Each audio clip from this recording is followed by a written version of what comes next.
Hi friends, welcome back. तो friends, latest news है, पाकिस्तान छोड़िए, यहां तो चीन भारत के लिए मर मिटने को तैयार है। इंडिया चाइना रिलेशन एक ही चीज है भैया, जरा कोई चूटी मारो। मैं तो बिलीव नहीं कर सकती हूँ। तो वीडियो पहले शुरू करके देखते हैं ये कौन सी न्यूज है। वीडियो शुरू करने से पहले अगर आप चैनल पर नए हो और आपने अभी तक सब्सक्राइब नहीं किया है तो जल्दी से पहले सब्सक्राइब के बटन और बेल आइकन को क्लिक कर लो ताकि आपको हमारे सारे न्यू वीडियोस के नोटिफिकेशन मिल जाए जैसे हम अपलोड करें। अगर आपको वीडियो पसंद आता है प्लीज लाइक एंड शेयर। चलिए शुरू करते हैं। तो बॉर्डर पे तैयार हो रहे हैं मर मिटने का। रूस और यूक्रेन जंग ने दुनिया को बदल कर रख दिया है। ये जंग है तो दो देशों के बीच, लेकिन इसका असर अब पूरी दुनिया में देखने को मिल रहा है। इस जंग के बीच कई देशों के संबंध नाटकीय रूप से बदल रहे हैं। इसका सबसे बड़ा उदाहरण है भारत को लेकर चीन का रवैया। कई जगह तो अब ये सवाल उठ रहे हैं कि क्या चीन भारत से दोस्ती करना चाहता है। दोनों ही देशों के बीच भले ही सीमा पर गतिरोध जारी हो, लेकिन चीन का लगातार भारत की तारीफ करना अब दुनिया को चौंका रहा है। आपको याद होगा कि हाल ही में चीन के विदेश मंत्री वांग यी अचानक भारत के दौरे पर आ गए थे। हालांकि भारत आने से पहले उन्होंने पाकिस्तान में बेवजह चीन का मुद्दा उठाया था, जिसके बाद भारत ने पहली बार उनका नाम लेकर उनके बयान की आलोचना की थी। भारत के इतने कड़े बयान के बावजूद जैसे ही चीनी विदेश मंत्री अपने देश पहुंचे, उन्होंने फिर से भारत की तारीफ शुरू कर दी। चीनी विदेश मंत्री ने तो भारत के राष्ट्रीय सुरक्षा सलाहकार अजीत डोवल को भी चीन आने का न्योता दे दिया। ये बात साबित करती है कि दोनों देशों के बीच भले ही कुछ विवाद हो, लेकिन आने वाले समय में कुछ बड़ा जरूर हो सकता है। भारत को लेकर चीन के बदलते रुख का एक उदाहरण आपको और देते हैं। चीन लगातार अपने आधिकारिक बयानों में रूस पर भारत के रुख की जमकर तारीफ कर रहा है। चीन भारत की विदेश नीति को स्वतंत्र बताकर उसकी तारीफों के पुल बांध रहा है। बहरहाल आपको बता दें कि चीनी विदेश मंत्री वांग यी ने एक नया बयान जारी किया है। चीनी मीडिया से बात करते हुए वांग यी ने यह कह दिया कि उन्होंने भारत यात्रा के दौरान ये महसूस किया है कि दोनों देश इस बात से सहमत हैं कि वो एक दूसरे के लिए खतरा नहीं है। इतना ही नहीं, उन्होंने आगे कहा कि भारत और चीन अपने मतभेदों को दूर कर सकते हैं ताकि द्विपक्षीय संबंधों को और मजबूत किया जा सके। चीनी विदेश मंत्री ने कहा कि भारत और चीन प्रतिद्वंदियों की जगह भागीदार हैं और उन्हें एक दूसरे को सफल होने में मदद करनी चाहिए। चीनी विदेश मंत्री ने इसके बाद जो बोला उसने सबको हैरान कर दिया। वांग यी ने कहा कि जब भारत और चीन एक आवाज में बोलेंगे तो दुनिया उनकी बात सुनेगी। आपको बता दें कि चीनी विदेश मंत्री के साथ साथ अब चीन की मीडिया भी भारत की तारीफ कर रही है। हाल ही में चीन की मीडिया ने भारत के रूस से तेल खरीदने के फैसले का बचाव किया है। इतना ही नहीं, चीनी मीडिया ने तो अमेरिका सहित कई देशों को यह नसीहत दे डाली है कि वो रूस के साथ भारत के तेल कारोबार को लेकर हंगामा ना करें। जानकारों का मानना है कि चीन का इस तरह से भारत की तरफ झुकना यह दिखाता है कि वो भारत की बढ़ती ताकत को अब नजरअंदाज नहीं कर सकता। चीन ये अच्छी तरह से जानता है कि भारत से दुश्मनी अब उसको महंगी पड़ सकती है, इसीलिए चीन लगातार भारत से अपने संबंधों को सुधारने की कोशिश कर रहा है।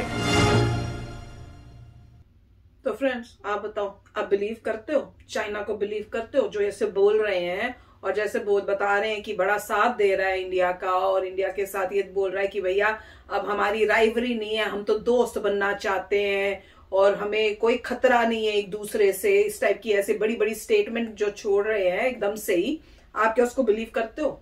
मैं तो नहीं करती, मेरा दिल नहीं मानता। कई चीजें होती है ना कि आपका दिल नहीं मानता, मेरा दिल नहीं मानता, क्योंकि मुझे तो यही लगता है कि ये सब चाले हैं, उनका अपना कोई एजेंडा है। वो ये कोशिश कर रहे हैं कि ये इंडिया को अपनी साइड में कर लें ताकि इंडिया जो है उनके अगेंस्ट खड़ा नहीं हो और इनको आसानी हो जाए, जो भी इनके प्लान्स है वो सारे सक्सेसफुल हो जाए, ये सुपर पावर बन जाए। और जैसे इनका, मेरे ख्याल से ये भी कोई एम हो सकता है कि जो इनका युआन है उसको मेन करेंसी बना दें। जो इनके प्लान्स है बनने के सुपर पावर, उसके लिए जो करना है उसमें इंडिया का सपोर्ट हो गया तो उनको लग रहा है कि फिर तो हम सक्सेसफुल हो जाएंगे। और मुझे तो हमेशा यही लगेगा कि ये ऐसे है कि अपना काम करने के बाद इंडिया के ऊपर अटैक करना, मतलब जैसे कहते हैं ना दोस्ती करके फिर पीठ के पीछे छुरा मारना, वो ये भी कर सकते हैं। मेरा दिल तो यही कहता है। अब मैं ठीक हूं या नहीं वो मुझे नहीं पता, पर मैं तो यही मेरे को फील होता है जब भी मैं इनको ये सुनती हूँ। एक तो आप वहां पे जाके कश्मीर का बोल आते हो, फिर यहाँ आके अच्छा उसमें एक वीडियो आपने देखा था सीन कि जयशंकर नहीं थे, मेरे ख्याल से अजीत डोवल थे, उनके साथ हैंडशेक करने के लिए खास वो ऐसे किया था, जबकि उस टाइम अजीत डोवल जी रेडी भी नहीं थे हैंडशेक के लिए। तो खास उन्होंने इतना मतलब दिखाने के लिए कि हमको कितनी फ्रेंडशिप की वो है, शोइंग की कितना हम लोग चाहते हैं उस टाइप से कि रिलेशनशिप्स अच्छे हो। मैंने कहा ये ऐसे है कि कई बार इनके फेस पे स्माइल तक नहीं आती और आज खुद आगे बढ़ बढ़ के हाथ हैंडशेक करने की कोशिश कर रहे हैं। तो पता नहीं, कई बार होता है ना कि कई वीडियो को देखो तो आपको खुशी मिलती है, ये हो रहा है, यू फील नाइस। कईयों में जब आप ऐसे देखते हो आपको लगता है यार थोड़ा पीछे हो जाओ, थोड़ा दूर ही रहो। मुझे तो वही फीलिंग आई। देखिए, बोलने से कोई फर्क नहीं पड़ता, आप कुछ भी बोल सकते हैं। नेट रिजल्ट ये है कि क्या लद्दाख में डिस्प्यूट सॉल्व हो गए, आपकी आर्मी पीछे चली गई लद्दाख से, अरुणाचल प्रदेश को आपने रिकॉग्नाइज कर दिया कि इंडिया का पार्ट है, आपने अपने वहां के मैप ठीक कर लिए, अक्साई चिन्ह हमको दे दिया, वापस कर दिया। अब हम उसको अक्साई चिन्ह नहीं बोलेंगे, हम बोलेंगे चाइना ऑक्यूपाइड का। जो भी मतलब पॉइंट यही है कि जब ये चीजें सॉल्व हो जाएंगी ऑन पेपर तब बात आएगी। ऐसे बोलने में तो कोई भी, जैसे पहले हिंदी चीनी भाई भाई था, हुआ क्या था। ओह माय गॉड, ये तो ऐसी बात है। अब लोगों को तो, आज की गवर्नमेंट को सब पता है, बोलिए आइए, मतलब मजे में रहिए, अच्छा बोलिए चलिए, उससे कुछ नहीं होता। तिब्बत को छोड़ दें, आप लद्दाख की प्रॉब्लम सॉल्व करिए। पहले तो लद्दाख की होगी, अरुणाचल प्रदेश होगी, अक्सर चीन होगी, उसके बाद तिब्बत की बारी आएगी। मगर ये एक्शन ज्यादा इम्पोर्टेंट है और मुझे लगता नहीं है कोई एक्शन लिए गए हैं, कुछ होगा भी। क्योंकि ग्लोबल टाइम्स में एक आध आर्टिकल निकाल दिया होगा ऐसे ही छोटा मोटा, और उससे पहले ये था क्योंकि रशिया को थ्रेट थी कि G20 से निकल जाएगा, शांघाई कोऑपरेशन निकल जाएगा, ब्रिक्स से निकल जाएगा। तो उसी के लिए मेरे ख्याल से का पहले तो सोच यही थी कि रशिया ने उनको भेजा था, जाओ जगह जगह, बस यही लग रहा है, ऐसा कुछ खास बात नहीं है। मगर वो कोशिश कर रहे हैं कि हम रशिया की हेल्प कर रहे हैं। और नहीं, मुझे तो ये भी लग रहा है इनकी ये भी कोशिश है कि इंडिया ज्यादा अमेरिका की साइड भी ना हो जाए, तो उसकी भी वो भी चाल हो सकती है वो कोशिश करने की। उसके लिए वही तो है। अगर वाकई वो चाहते थे तो उनको बोलना चाहिए हम लद्दाख के डिस्प्यूट सॉल्व करेंगे, फिर तो ठीक है। हम अपनी फोर्सेस पीछे लेके जाएंगे, अरुणाचल प्रदेश आपको क्लियर कर देंगे कि आप ही का है, और जहां जहां बॉर्डर डिस्प्यूट है सारी अभी सॉल्व करेंगे, अक्सर चिन्ह आपका हो जाएगा। ये सब चीजें हम अभी करेंगे जिससे कोई प्रॉब्लम ही ना हो, मगर वो उन्होंने किया नहीं। तो एक्शन ज्यादा इंपॉर्टेंट है। आर्मी से पूछे तो आर्मी यही बोलेगी इतने सारे लोग हो क्यों खड़े हैं, और नहीं तो क्या, हम यहाँ खड़े हैं बॉर्डर पे, तुम लोग खड़े हो क्यों खड़े हो। अगर तुम्हारे फॉरेन मिनिस्टर इतना अच्छा बन रहा है तो कुछ दिखाओ, एक्शन करके दिखाओ। तो मेरे ख्याल से यही किए, देखेंगे क्या होता है। मगर हो सकता है ये शुरुआत हो, मगर हमें रिजल्ट देखने हैं। ये सॉफ्ट बातों से कुछ होता नहीं है, एक्चुअल रिजल्ट से।